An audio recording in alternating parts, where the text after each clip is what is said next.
Hello, welcome back to commerce Bangla. এই ভিডিওটিতে আমরা আলোচনা করব ক্লাস 11-এর দশম অধ্যায় অর্থাৎ ইন্টারন্যাশনাল ট্রেড বিষয়। আগের ভিডিওটিতে আমরা আলোচনা করেছিলাম বৈদেশিক বাণিজ্যের সংজ্ঞা, বৈশিষ্ট্য, উৎপত্তি, ভিত্তি, নানান সুবিধা অসুবিধা, বিভিন্ন প্রকার আমদানিকারী ও রপ্তানিকারী বিষয়। সেটার পরবর্তী অংশ আমরা আলোচনা করব এই ভিডিওটিতে। জেনে নেব আমদানি রপ্তানি বাণিজ্যে ব্যবহৃত কয়েকটি গুরুত্বপূর্ণ দলিল বিষয়। প্রথমেই রয়েছে ঋণের প্রত্যয়নপত্র বা লেটার অফ ক্রেডিট, যে পত্রের মাধ্যমে আমদানিকারী পণ্যের মূল্য পরিশোধের ব্যাপারে রপ্তানিকারীকে নিশ্চয়তা প্রদান করে তাকে ঋণের প্রত্যয়নপত্র বা লেটার অফ ক্রেডিট বলা হয়। আমদানিকারী মানে হলো ক্রেতা এবং রপ্তানিকারী মানে হলো বিক্রেতা। এই ক্ষেত্রে যখন আমরা কোনো পণ্য বা জিনিস বাজার থেকে কিনে আনি তখন তার বিনিময়ে আমরা টাকা দিয়ে থাকি, কিন্তু যারা সাধারণত ব্যবসার কারণে কোনো জিনিসপত্র কেনাকাটা করে তারা একসাথে অনেকটা পরিমাণে পণ্য ক্রয় করে বলে তারা সম্পূর্ণ পণ্যের দাম একই সময়ে পরিশোধ করতে পারে না, তাই কখনো ক্রেডিটে বা ধারে সেই পণ্যটা ক্রয় করে থাকে। কিন্তু ধারে পণ্য ক্রয় করা হলে ভবিষ্যতে সেই পণ্যের দাম যে পরিশোধ করা হবে সেটার কোনো গ্যারান্টি থাকে না পণ্য বিক্রেতার কাছে। তাই সবসময় তারা চেষ্টা করে কোনো বিশ্বস্ত ব্যক্তিকেই ধারে পণ্য বিক্রয় করতে এবং এরই পাশাপাশি প্রয়োজনীয় কিছু দলিল বা ডকুমেন্টস নিজের কাছে রেখে দিতে, যাতে ভবিষ্যতে বিক্রিত পণ্যের অর্থ চাওয়ার সময় কোনো অসুবিধা না হয়। এই একই বিষয় বিদেশে পণ্য ক্রয় বিক্রয়ের ক্ষেত্রেও প্রযোজ্য। যেই ব্যক্তি অন্য দেশে বিক্রেতার কাছ থেকে পণ্য ক্রয় করে নিয়ে যাবে সে ভবিষ্যতে যাতে পণ্যের দাম সময় মতন দিয়ে দেয় তার জন্য এই ধরনের একটি দলিল দেয়া হয়, যার নাম ঋণের প্রত্যয়নপত্র। আমদানিকারী অর্থাৎ যে পণ্যটি ক্রয় করছে তার দেশে বৈদেশিক বাণিজ্যের কাজে যুক্ত এমন যে কোনো একটি ব্যাংকে আমদানি করা দ্রব্যের সমান পরিমাণ অর্থ জমা দিয়ে সেই ব্যাংক থেকে এই পত্র সংগ্রহ করে। মানে আগে টাকাটা জমা দিতে হবে ব্যাংকে, তারপরেই এই ধরনের পত্র সংগ্রহ করা যাবে এবং এই পত্রের মাধ্যমেই ব্যাংক জানতে পারে কোন ব্যক্তি আমদানিকারী এবং কোন ব্যক্তি রপ্তানিকারী এবং কখন টাকাটি দিতে হবে। আন্তর্জাতিক বাণিজ্যের ক্ষেত্রে এমন নয় যে ক্রেতা এবং বিক্রেতা খুব পাশাপাশি স্থানে কোথাও থাকে যে যখন তখন একে অপরের সঙ্গে দেখা করতে পারবে বা টাকা সংগ্রহ করতে পারবে। এক্ষেত্রে তারা দুজনেই অন্য অন্য দেশে বসবাস করে। এরই পাশাপাশি তারা সম্পূর্ণভাবে একে অপরকে চেনে না, তাই এখানে ব্যাংক একটি মিডলম্যানের কাজ করে, যে আশ্বাস দেয় সময় মতন বিক্রয়কারীকে তার টাকা দেয়া হবে। এবং যেহেতু ক্রেতা বা আমদানিকারীও বিক্রেতাকে চেনে না, সেই কারণেই পণ্য হাতে না পাওয়া পর্যন্ত আমদানিকারী পণ্যের টাকা দিতে অস্বীকার করে। এবং এই আমদানি ও রপ্তানিকারীর বিষয়টি ভীষণই সময় সাপেক্ষ। আজকে যদি কোনো অর্ডার করা হয় তাহলে সেটা এসে পৌঁছাতে অনেকটা দিন, কখনো 1 মাস বা তারও বেশি সময় লেগে যেতে পারে। তাই ক্রেতা বিক্রেতার কাছে পণ্য ক্রয় করার জন্য ফরমায়েশ বা অর্ডার দেওয়ার সঙ্গে সঙ্গেই বিক্রেতা লেটার অফ ক্রেডিটটি দেখতে যায় এবং আমদানিকারী পণ্যের সমান পরিমাণ দাম ব্যাংকে দিয়ে এই ধরনের একটি পত্র সংগ্রহ করে এবং বিক্রেতাকে দেখায়। তারপরেই বিক্রেতা তার পক্ষ থেকে সমস্ত ধরনের পণ্য জাহাজে হোক বা রেলগাড়িতে হোক কোনো না কোনোভাবে ক্রেতার কাছে পৌঁছানোর ব্যবস্থা করে দেয়। এবং যেই মুহূর্তে ক্রেতা পণ্যটি রিসিভ করে তখনই সে ব্যাংকে ইনফর্ম করে দেয় এবং ব্যাংক যে টাকাটা আগে থেকেই আমদানিকারী ব্যাংকে জমা রেখেছিল সেই টাকাটি রপ্তানিকারীর ব্যাংক অ্যাকাউন্টে পৌঁছে দেয়, অর্থাৎ ট্রান্সফার করে দেয়। আবার এরকমও হতে পারে যে রপ্তানিকারী সমস্ত পণ্য জাহাজে উঠিয়ে দেওয়ার পরে সেই বিষয়ে সমস্ত কাগজপত্র ব্যাংকে জমা দিয়ে বা ব্যাংকে দেখিয়ে তার টাকা আগেই তুলে নিতে পারে। আমরা জানি যে এক্সপোর্ট বা ইম্পোর্ট সাধারণত কোনো পোর্ট অর্থাৎ বন্দরের মাধ্যমে হয়, যেখানে কাস্টমস অফিসাররা থাকে এবং তারা সমস্ত ধরনের পণ্য থেকে শুরু করে দলিলপত্র চেকিং করে। তাই যখনই বিক্রেতা বা রপ্তানিকারী পণ্যটি জাহাজে তুলে দেয়, সেই মুহূর্তে তার কাছে এই সংক্রান্ত একটি দলিল বা ডকুমেন্টস চলে আসে। সেটা দেখিয়েও ব্যাংকে জমা দিয়ে রপ্তানিকারী টাকা তুলতে পারে। এই লেটার অফ ক্রেডিট বা ঋণের প্রত্যয়নপত্রের বিভিন্ন ধরন হতে পারে, যেমন প্রত্যাহারযোগ্য, অপ্রত্যাহারযোগ্য, নির্দিষ্ট, আবর্তমান, শর্তবিহীন, দলিল সাপেক্ষ ইত্যাদি। প্রত্যাহারযোগ্য অর্থাৎ যে কোনো সময়ে আমদানিকারী বা ক্রেতা এটাকে বাতিল করে দিতে পারে এবং ব্যাংককে বলতে পারে যে আমি এই আদান প্রদানটি আপাতত স্থগিত রাখছি বা বন্ধ রাখছি, তাই রপ্তানিকারী বা বিক্রেতাকে যেন কোনো রকমের টাকা পাঠানো না হয়। অপ্রত্যাহারযোগ্য মানে এরকম কিছু আমদানিকারীর তরফ থেকে করা যেতে পারে না। এছাড়াও নির্দিষ্ট বা আবর্তমান, শর্তহীন এবং দলিল সাপেক্ষ এই ধরনের প্রত্যয়নপত্রে নানান ধরনের শর্ত বা কন্ডিশনসের উল্লেখ করা থাকে। 2. বহনপত্র বা বিল অফ ল্যান্ডিং। যে পত্রের মাধ্যমে জাহাজ কোম্পানি রপ্তানিকারীর পণ্য নির্দিষ্ট স্থানে পৌঁছে দেওয়ার দায়িত্ব গ্রহণ করে তাকে বহনপত্র বলে। বিদেশ থেকে পণ্য আমদানি করার সময় এরকম অনেক বিষয় থাকে যেগুলো আমদানিকারী বা রপ্তানিকারীর হাতের বাইরে থাকে। সেই সমস্ত বিষয়ের দায়িত্ব অন্য কোনো ব্যক্তি, যেমন কখনো ব্যাংক বা কখনো জাহাজ কোম্পানি, এরা গ্রহণ করে। যখন জাহাজ কোম্পানি রপ্তানিকারীর থেকে পণ্য নেয় এবং সময় মতন আমদানিকারীকে সেই পণ্য পৌঁছে দেওয়ার দায়িত্ব গ্রহণ করে, তার পরিবর্তে বিল অফ ল্যান্ডিং বা বহনপত্র জাহাজ কোম্পানি রপ্তানিকারীকে প্রদান করে। এই পত্রটি বা বিলটি পণ্যের মালিকানার দলিল, পণ্য খালাস করার ছাড়পত্র ও পণ্য প্রাপ্তির রসিদ হিসাবে কাজ করে। মালিকানার দলিল মানে একটি জাহাজে যে কোনো একজন ব্যক্তির পণ্য সবসময় এক জায়গা থেকে আরেক জায়গায় স্থানান্তর করা হয় না। এরকম একাধিক রপ্তানিকারী থাকে যারা তাদের পণ্য হয়তো একই স্থানে পৌঁছে দিতে ইচ্ছুক।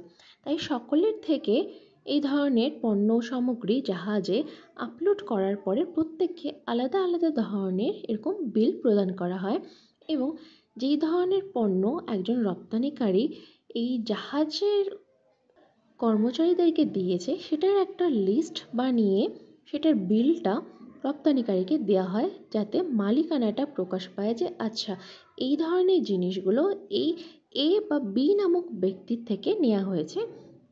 এবং যদি কোনো কারণবশত আমরা নির্দিষ্ট সময়ে পণ্যটি পৌঁছে দিতে না পারি বা কোনো কারণে ব্যর্থ হই, তাহলে আমরা ওনার কাছে সেটার জবাব দিতে বাধ্য। দ্বিতীয়ত, পণ্য খালাস করার ছাড়পত্র মানে হলো পণ্য একটি বন্দর বা পোর্ট থেকে বোঝাই করার পরে অন্য একটি বন্দরে মানে নির্দিষ্ট স্থানে পৌঁছে গিয়ে সেখানে আবার নামাতে হয়। তখনও আবার এই বিলটি দেখে সেই অনুযায়ী লিস্টগুলো থেকে পণ্য একটি একটি করে নামানো হয়। তারই পাশাপাশি জাহাজ কোম্পানি পণ্য আমদানিকারীর কাছে এই ডকুমেন্টেই সাইন করিয়ে নেয়, যাতে এটি পণ্য প্রাপ্তি হয়েছে সেটা রিসিভ কপি হিসাবে একই দলিল কাজ করে।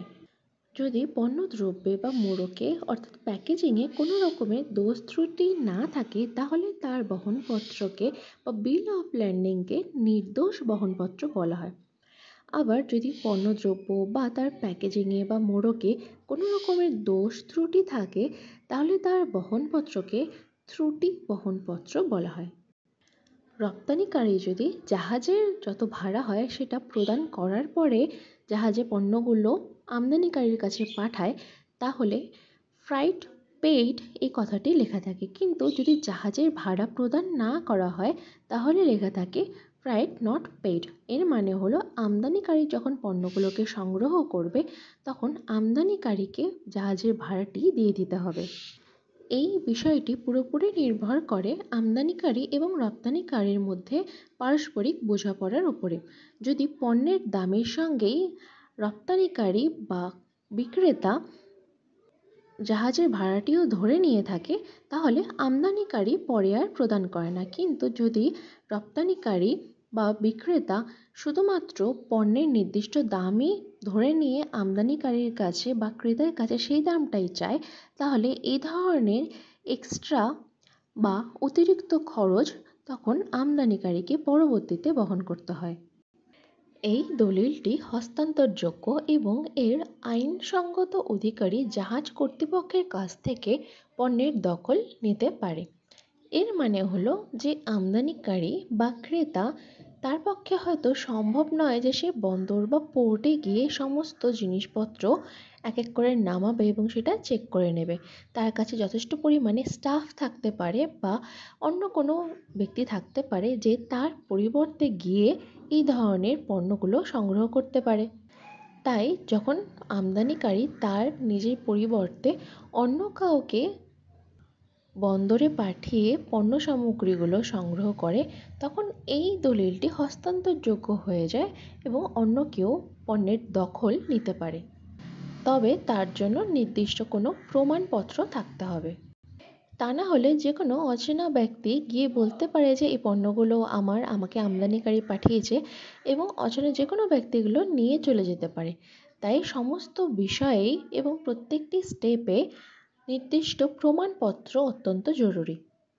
বহনপত্রে বা বিল অফ ল্যান্ডিংয়ে যে সমস্ত বিষয়গুলির উল্লেখ থাকে সেগুলি হলো জাহাজি প্রতিষ্ঠানের নাম ও ঠিকানা, জাহাজের নাম, যে বন্দরে পণ্য বোঝাই হয়েছে তার নাম এবং যে বন্দরে গিয়ে পণ্য খালাস হবে অর্থাৎ আমদানিকারীর বন্দর সেটার নাম, প্রেরিত পণ্যের বিবরণ, কী ধরনের পণ্য সেখানে নেওয়া হয়েছে সেগুলি, মাশুলের পরিমাণ অর্থাৎ কত পরিমাণ ফিস বা টাকা দেওয়া হবে সেগুলোর পরিমাণ, এবং পণ্য প্রেরক ও পণ্য প্রাপক অর্থাৎ রপ্তানিকারী ও আমদানিকারী তাদের নাম ও ঠিকানা ইত্যাদি।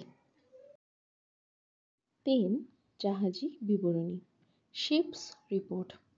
পণ্যবোঝাই জাহাজ আমদানিকারীর দেশের বন্দরে পৌঁছানোর 24 ঘন্টার মধ্যে জাহাজের অধ্যক্ষ বন্দরের শুল্ক কর্তৃপক্ষের নিকট পরিবাহিত পণ্য ও অন্যান্য বিষয় সম্পর্কে যে বিবরণ পেশ করেন তাকে জাহাজি বিবরণী বলে। যখন এক দেশ থেকে অন্য দেশের মধ্যে পণ্য আদান প্রদান হয়, তখন দুই দেশেই কাস্টমস ডিউটি বা এক ধরনের শুল্ক বা কর প্রদান করতে হয় এবং যারা এই ধরনের কর আদান করার দায়িত্বে থাকে তাদেরকে শুল্ক কর্তৃপক্ষ বা কাস্টমস অফিসার বলা হয়। যখন রপ্তানিকারী তার নিজের দেশ থেকে আমদানিকারীর দেশে এই ধরনের জাহাজ ভর্তি পণ্য পাঠিয়ে দেয়, তখন অন্য একটি দেশে যেখানে আমদানিকারীর দেশ সেখানে কাস্টমস অফিসাররা আবার সমস্ত রকমের নথিপত্র দলিল চেক করে, তার সঙ্গে পণ্যগুলোকে খুঁটিয়ে খুঁটিয়ে দেখে। তোমরা হয়তো কখনো কোনো সিনেমায় এরকম দৃশ্য দেখেছো যেখানে কাস্টমস অফিসাররা কিছু ইললিগাল জিনিস বা দ্রব্য পেয়েছে এবং তাদেরকে অ্যারেস্ট করা হয়েছে। এই ধরনের প্রসেসগুলো সবসময়ই করা হয় যখনই বিদেশ থেকে কোনো দ্রব্য অন্য কোনো দেশে আমদানি করা হয়, তখনই কাস্টমস অফিসাররা নির্দিষ্ট যে দলিল বা নথি তাদের কাছে আছে সেটার সঙ্গে দ্রব্যগুলোকে মিলিয়ে দেখে নেয় যে একই ধরনের দ্রব্যের কথা উল্লেখ করা রয়েছে এই দলিলে, তারা বা সেগুলো মিলছে কিনা। যদি না মেলে তখন এর জন্য ফাইন করা হয়। জাহাজের এই রিপোর্টটা না দেখানো পর্যন্ত জাহাজ থেকে পণ্য নামানো যায় না।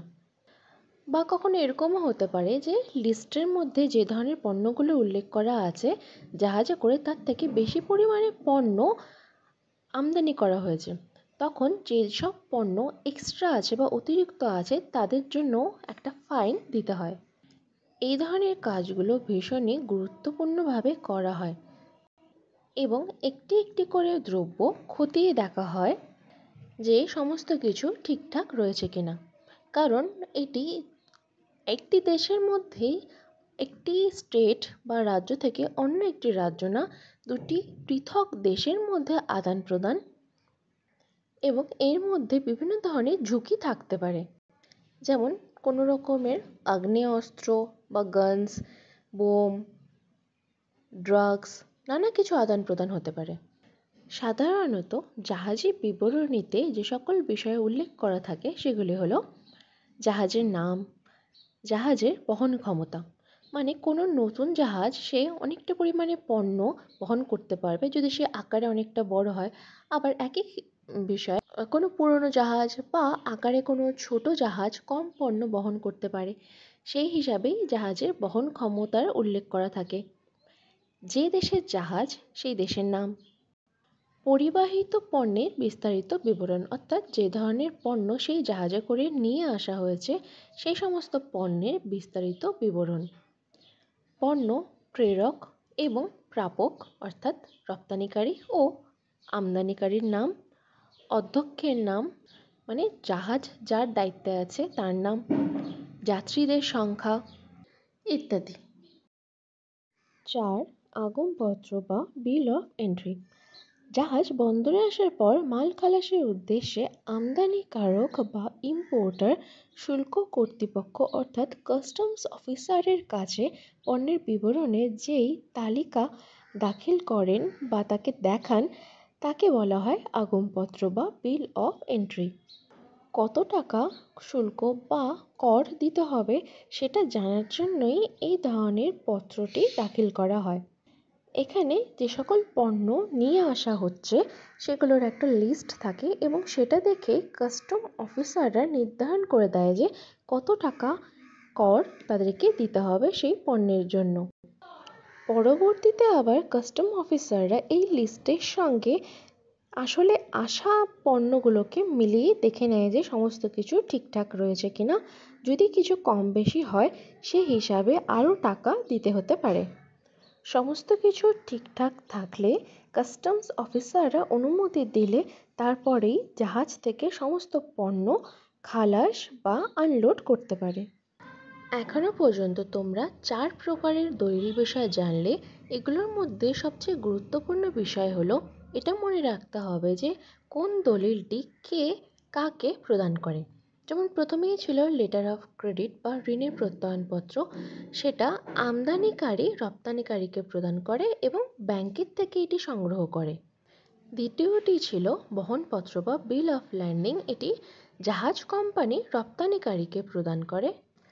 জাহাজ বিবরণী বা শিপস রিপোর্ট, এটি জাহাজ কর্তৃপক্ষ কাস্টমস অফিসার বা শুল্ক কর্তৃপক্ষের কাছে পেশ করে।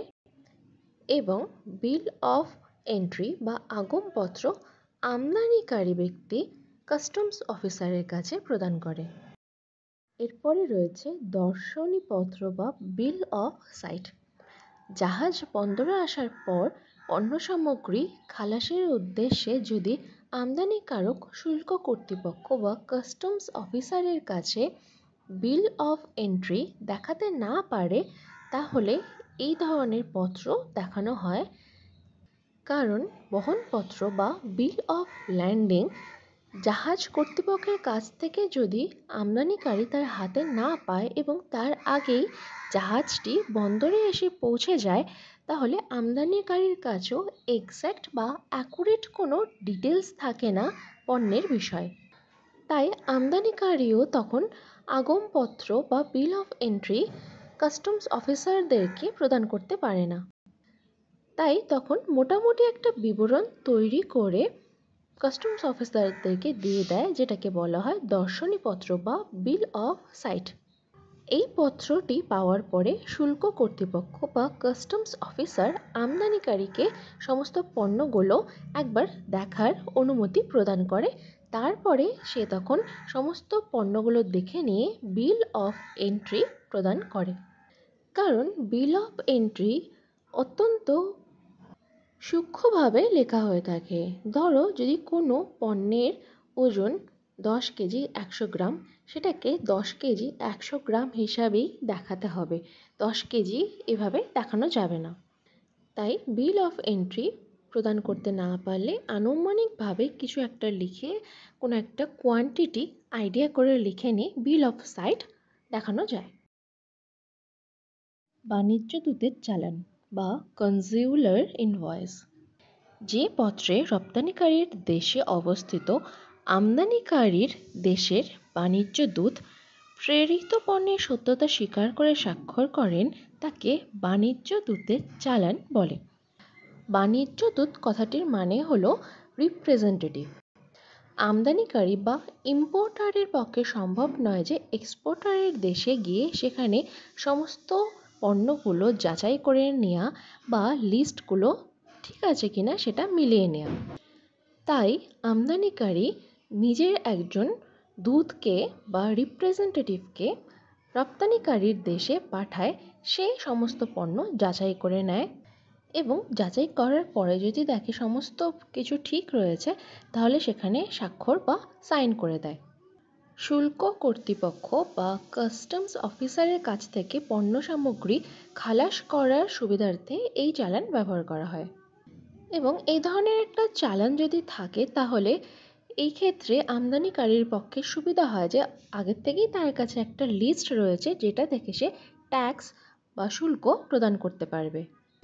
বাণিজ্য দূতকে যেই অর্থ বা টাকা প্রদান করা হয় তাকে বাণিজ্য দূতের দক্ষিণা বা ফিস বলা হয়ে থাকে। 7. জাহাজি বিল বা শিপিং বিল।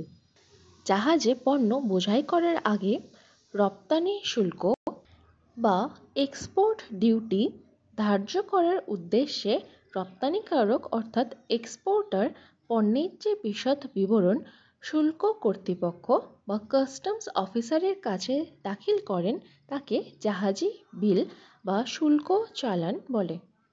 এটা অনেকটা আগমপত্র বা বিল অফ এন্ট্রির মতন, তবে তফাৎটি হলো আগমপত্র বা বিল অফ এন্ট্রিতে আমদানিকারী বা ইম্পোর্টার কাস্টম অফিসারের কাছে এই বিলটি দেয়, আর এখানে শিপিং বিলের ক্ষেত্রে যে রপ্তানিকারী বা এক্সপোর্টার সে এই বিলটি কাস্টমস অফিসারদের কাছে দেয়। শিপিং বিলে সাধারণত জাহাজের নাম, যেই বন্দরে বা পোর্টে পণ্যগুলো বোঝাই করা হবে অর্থাৎ আপলোড করা হবে সেই পোর্টের নাম এবং যেই পোর্টে খালাস করা হবে বা আনলোড করা হবে সেটার নাম, পণ্যের বিশদ বিবরণ, রপ্তানিকারকের নাম ইত্যাদি লেখা থাকে। 8. জাহাজের অধ্যক্ষের রসিদ বা মেট রিসিপ্টস। রপ্তানির উদ্দেশ্যে জাহাজে পণ্য বোঝাই করার পর জাহাজের অধ্যক্ষ পণ্য সামগ্রী প্রাপ্তি স্বীকার করে যে কাঁচা রসিদ রপ্তানিকারীকে প্রদান করেন তাকে জাহাজের অধ্যক্ষের রসিদ বলে। কাঁচা রসিদের মানে হলো টেম্পোরারি কোনো রসিদ, যেখানে সাধারণত টাকা পয়সার কোনো লেনদেন হয় না এবং এরই পাশাপাশি কোনো বিজনেসম্যান যে অ্যাকাউন্টস মেনটেন করে সেখানেরও এটার এন্ট্রি করা হয় না। এরকম হতে পারে যে জাহাজের দায়িত্বে যে ব্যক্তি রয়েছে সমস্ত পণ্য সামগ্রী পাওয়ার পরে একটা সাদা কাগজে লিস্টগুলো লিখে দিয়ে স্বাক্ষর করে দেয় যে এই এই পণ্যগুলো আমার জাহাজে করে আমি অন্য একটি দেশে পাঠাবো আর আমি এই পণ্যগুলোকে রিসিভ করেছি। এই স্বীকারোক্তিটি পাওয়ার পরে রপ্তানিকারী এই কাঁচা রসিদ জাহাজ কোম্পানির কাছে জমা দিলে তার পরিবর্তে পণ্য সামগ্রী বহনের পাকা রসিদ বা বহনপত্র পাওয়া যায়। পাকা রসিদ হলো একটি ভ্যালিড নথিপত্র বা এটিকে পার্মানেন্ট ডকুমেন্টসও বলা যায়। এই পাকা রসিদকে বলা হয় বহনপত্র।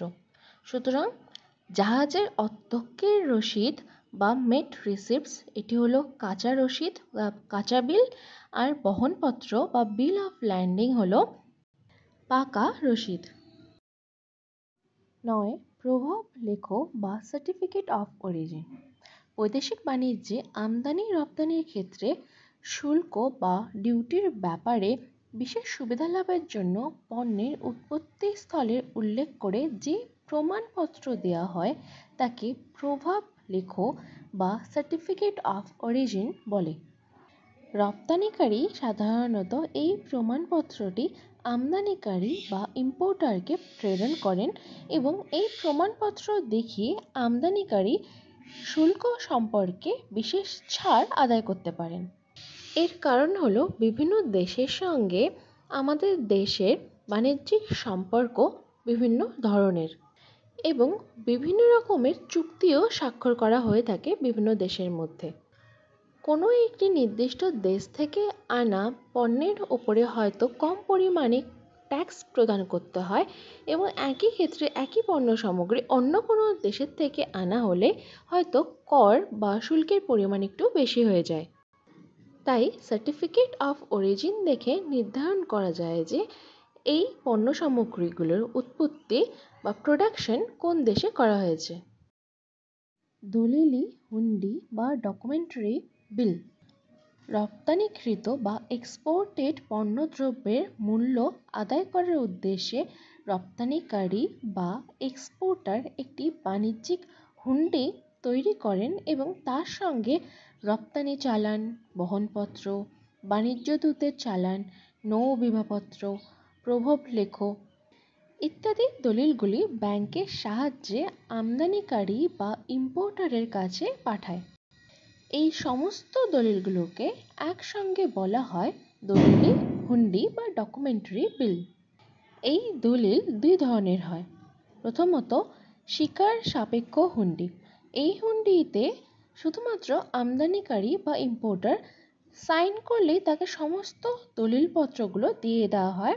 এবং দ্বিতীয়টি হচ্ছে মূল্য প্রদান সাপেক্ষ হুন্ডি। এখানে আমদানিকারী শুধুমাত্র স্বাক্ষর বা সাইন করলেই তাকে ডকুমেন্টসগুলো দেওয়া হয় না, তাকে নির্দিষ্ট টাকাগুলো দিয়ে দিতে হয় রপ্তানিকারীকে, তারপরেই তার কাছে প্রয়োজনীয় সব দলিলগুলো দেওয়া হয়।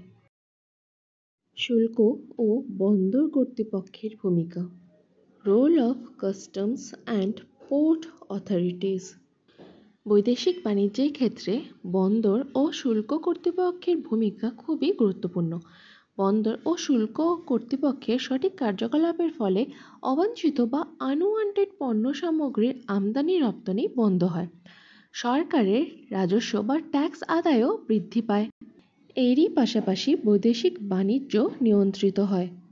এছাড়াও পণ্য সামগ্রীর স্বাভাবিকভাবে সরবরাহের ক্ষেত্রেও এই অথরিটিগুলি খুবই গুরুত্বপূর্ণ ভূমিকা পালন করে। বন্দর বা পোর্টে জাহাজের যাতায়াত, জাহাজে পণ্য সামগ্রী বোঝাই করা, খালাস করা, শুল্ক বা ডিউটি আদায় করা ইত্যাদি এদের কাজকর্মের মধ্যে পড়ে। প্রথমে আমরা জানব শুল্ক কর্তৃপক্ষ বা কাস্টমস অফিসারের ভূমিকা। আমদানিকৃত ও রপ্তানিকৃত পণ্যের জন্য যে শুল্ক বা ডিউটি ধার্য করা হয় তা আদায় করে এই কাস্টমস অফিসার বা শুল্ক কর্তৃপক্ষ।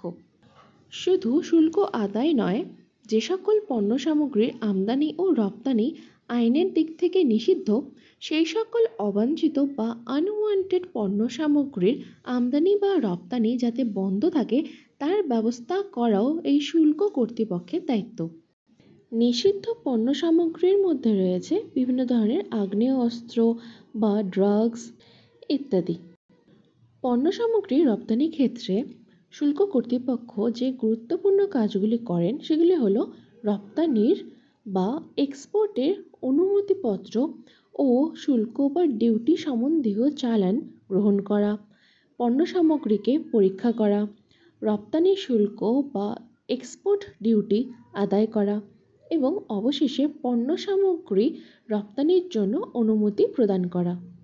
শুল্ক কর্তৃপক্ষ বা কাস্টমস অথরিটি তিন ধরনের শুল্ক আদায় করে থাকে।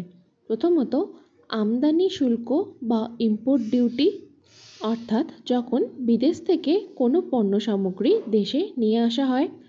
2. রপ্তানি শুল্ক বা এক্সপোর্ট ডিউটি, যখন দেশ থেকে পণ্য সামগ্রী বিদেশে পাঠানো হয়। 3. অন্তঃশুল্ক বা এক্সাইজ ডিউটি।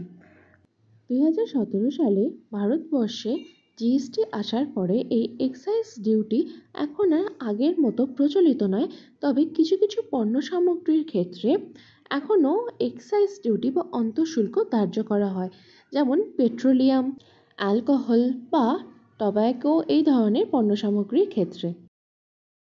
এরপরে রয়েছে বন্দর কর্তৃপক্ষ ও তাদের ভূমিকা। বন্দর বা পোর্ট হলো বৈদেশিক বাণিজ্যের প্রবেশদ্বার অর্থাৎ এন্ট্রি গেট।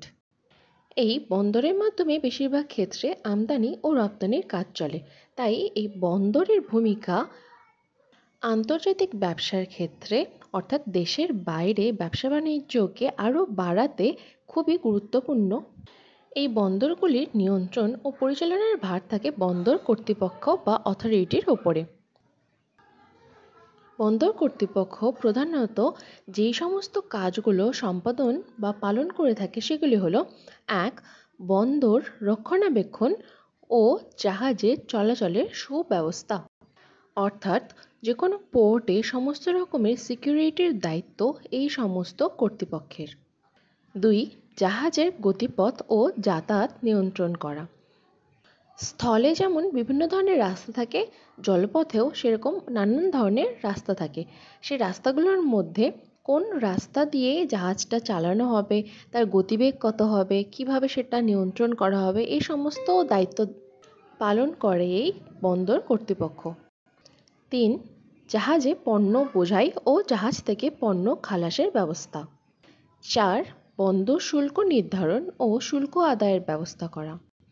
শুল্ক বা ডিউটির রেট আগের থেকেই নির্ধারণ থাকে, যেমন এত % হবে, সেটা সঠিকভাবে ক্যালকুলেশন করা এবং নির্দিষ্ট ব্যক্তির থেকে কালেক্ট করা, এই সমস্ত কিছু বন্দর কর্তৃপক্ষ করে থাকে। ৫. বন্দর বা পোর্ট পরিচালনা ও নিয়ন্ত্রণের জন্য সুব্যবস্থা। যে কোনো পোর্টে অনেক রকমের ব্যক্তি কাজ করে থাকে। কোন ব্যক্তি ঠিক কোন জায়গায় কোন কাজটি পরিচালনা করবে বা সমস্ত আমদানি রপ্তানির কাজটা কিভাবে ঘটিত হবে, সমস্ত কিছুই দেখাশোনা করে এই বন্দর কর্তৃপক্ষ। ৬. বেআইনি বা নিষিদ্ধ পণ্য সামগ্রী বিদেশ থেকে আমদানি করা হলে তা বাজেয়াপ্ত করা, অর্থাৎ নিজের কন্ট্রোলে নেওয়া ও অপরাধীকে পাকড়াও করা এবং পরবর্তীতে তাকে তার দোষ অনুযায়ী শাস্তি দেওয়া। আমদানি বা ইম্পোর্ট পদ্ধতিকে সাধারণত ৩ ভাগে ভাগ করা যায়। প্রথমত প্রস্তুতি পর্ব, তারপরে রয়েছে প্রেরণ পর্ব এবং শেষে রয়েছে পণ্য খালাস পর্ব। প্রস্তুতি পর্বের ক্ষেত্রে প্রথমেই রয়েছে আমদানির অনুমতিপত্র সংগ্রহ। বিদেশ থেকে পণ্য আনতে গেলে আমদানিকারককে প্রথমে আমদানি রপ্তানির প্রধান নিয়ামকের অফিস থেকে অর্থাৎ chief controller of import and exports এখান থেকে অনুমতিপত্র সংগ্রহ করতে হয়। এই অনুমতিপত্র দুই ধরনের হয়। একটি হলো ওপেন জেনারেল লাইসেন্স, যেটা সবার জন্যই প্রযোজ্য বা সমস্ত ধরনের পণ্য সামগ্রীর ক্ষেত্রেই প্রযোজ্য, এবং দ্বিতীয়টি হচ্ছে রেস্ট্রিক্টেড বা বিশেষ লাইসেন্স। এই রেস্ট্রিক্টেড বা বিশেষ লাইসেন্সটি সেসব পণ্যের ক্ষেত্রে দেওয়া হয় যেগুলো এক দেশ থেকে অন্য দেশে ক্রয় বিক্রয় করার ক্ষেত্রে অনেক সাবধানতা অবলম্বন করতে হয়। ২. বৈদেশিক মুদ্রা সংগ্রহ। অনুমতিপত্র সংগ্রহ করার পরে পণ্য মূল্য পরিশোধ করার জন্য রিজার্ভ ব্যাংকের কাছ থেকে বৈদেশিক মুদ্রা সংগ্রহ করতে হয়। ভারতবর্ষে ব্যবহৃত মুদ্রার নাম হচ্ছে রুপিস, তেমনি বাংলাদেশে ব্যবহৃত হয় টাকা, জাপানে ইয়েন, এরকমই রয়েছে ডলার, পাউন্ড, আরও একাধিক ধরনের মুদ্রা। আমাদের দেশে যদি কোনো পণ্য সামগ্রী আমরা কিনি, তাহলে আমাদের দেশেই প্রচলিত মুদ্রায় আমরা যেমন পণ্যটির দাম পরিশোধ করি, তেমনি বিদেশ থেকে যদি পণ্য কেনা হয় তাহলে তাদের মুদ্রায় তাদেরকে পণ্যের দাম পরিশোধ করতে হয়। সাধারণত চলিত ভাষায় আমরা এটাকে বলে থাকি টাকা ভাঙানো, যেখানে আমাদের দেশে প্রচলিত মুদ্রা ব্যাংকে দিয়ে ব্যাংকের কাছ থেকে অন্য দেশের মুদ্রা আমরা কিনে থাকি।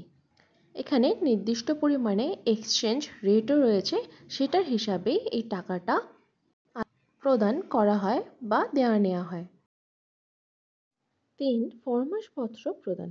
এরপর আমদানিকারক বা ইম্পোর্টার রপ্তানিকারককে অর্থাৎ যে বিক্রয় করবে পণ্যদ্রব্য তাকে ফরমাশপত্র বা অর্ডার প্রদান করে যে আমার এই ধরনের পণ্যের যোগান চাই। এই ফরমাশপত্র দু ধরনের হয়। প্রথমটি হলো মুক্ত বা ওপেন অর্ডার স্লিপ এবং দ্বিতীয়টি হচ্ছে বন্ধ বা ক্লোজড অর্ডার স্লিপ। বন্ধ ফরমাসপত্রে ক্রয় বিক্রয়ের সমস্ত ধরনের শর্তের কথা উল্লেখ থাকে, কিন্তু মুক্ত ফরমাসপত্রে ক্রয় বিক্রয়ের সকল শর্তের কথা উল্লেখ থাকে না।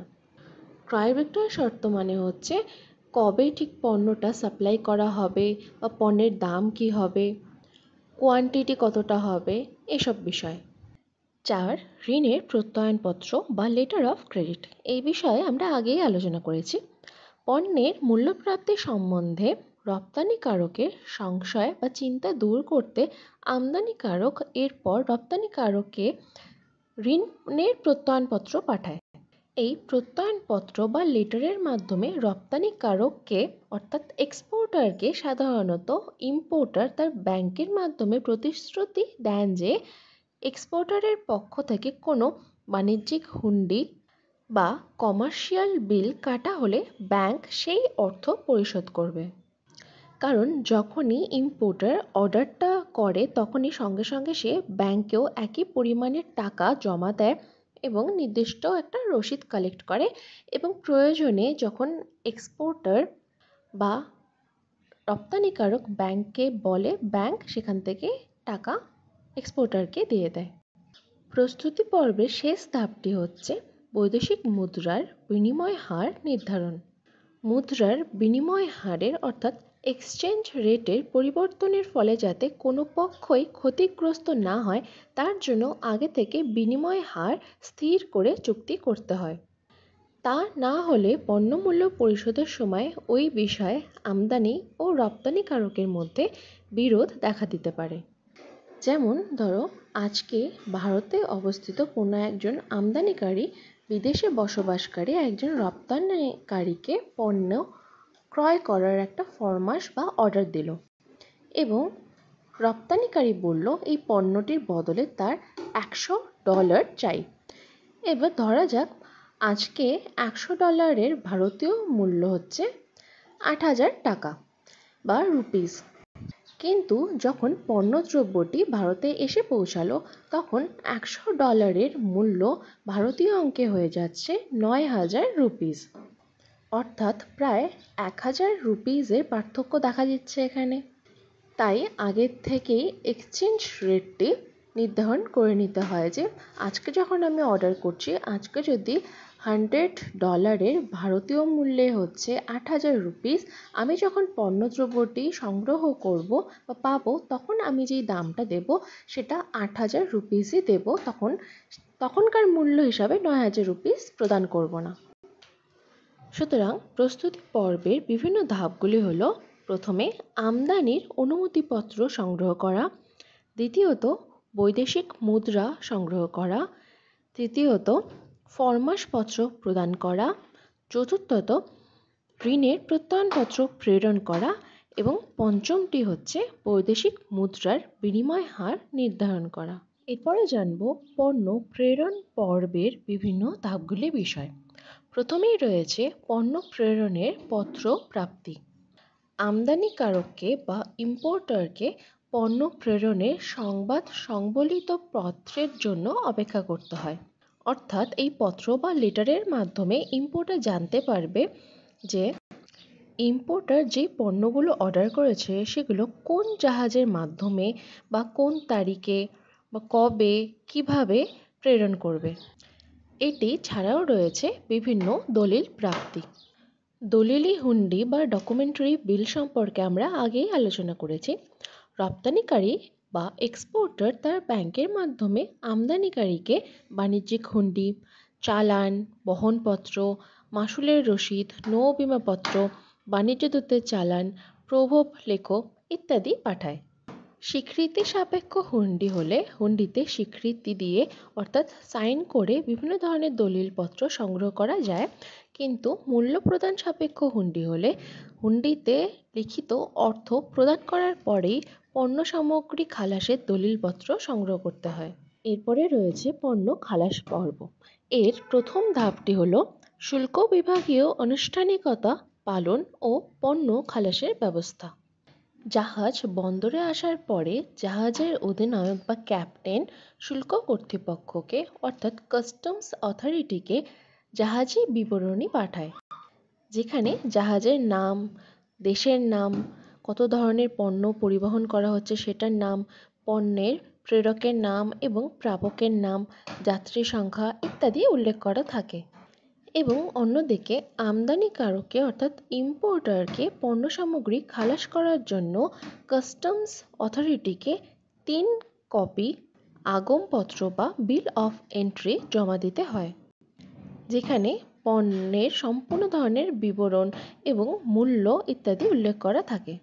আর যদি কোনো কারণবশত বিল অফ এন্ট্রি দেখাতে না পারে তাহলে বিল অফ সাইট বা দর্শনীপত্র দেখাতে হয়, যেখানে পণ্যের এক্স্যাক্ট ডিটেলস লেখা থাকে না, তবে মোটামুটি একটা বিবরণ লেখা থাকে। এই আগমপত্রের বিবরণ অনুসারে শুল্ক কর্তৃপক্ষ পণ্যের শুল্ক বা ডিউটি ধার্য করেন এবং শুল্ক প্রদান করা হয়ে গেলে শুল্ক ছাড়পত্র পাওয়া যায়। আমদানিকারক বা ইম্পোর্টার শুল্ক ছাড়পত্র পাওয়ার পর জেটি চালানপত্র পূরণ করে বন্দর কর্তৃপক্ষের কাছে পাঠায়। জেটি চালানপত্র মানে হলো জাহাজ কর্তৃপক্ষ পোর্ট বা বন্দরে যেখানে জাহাজটি রাখছে এবং সেটিকে ব্যবহার করছে সেই জায়গাটিকে, সেটার জন্য জাহাজ কর্তৃপক্ষের একটা ট্যাক্স বা চালান প্রদান করতে হয়, সেটিকে বলা হয় জেটি চালানপত্র।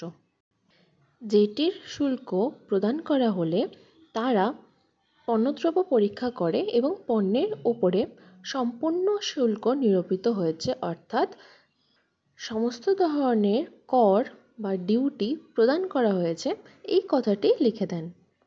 এরপর ইম্পোর্টার বা আমদানিকারককে বন্দর কর্তৃপক্ষের বিভিন্ন ধরনের নিয়মকানুন পালন করতে হয়। কাস্টমস অথরিটির পাওনা টাকা জমা দিয়ে সেখান থেকে পণ্য প্রদানের আদেশপত্র সংগ্রহ করতে হয়। শুল্ক ছাড়পত্র ও পণ্য প্রদানের আদেশপত্র সংগ্রহ করার পরে বন্দর কর্তৃপক্ষের কাছ থেকে পণ্য খালাসের ছাড়পত্র বা গেট পাস পাওয়া যায়। এরপরে এই গেট পাসের মাধ্যমেই সমস্ত পণ্যদ্রব্য বন্দরের বাইরে আমদানিকারক নিজের জায়গায় নিয়ে যেতে পারেন।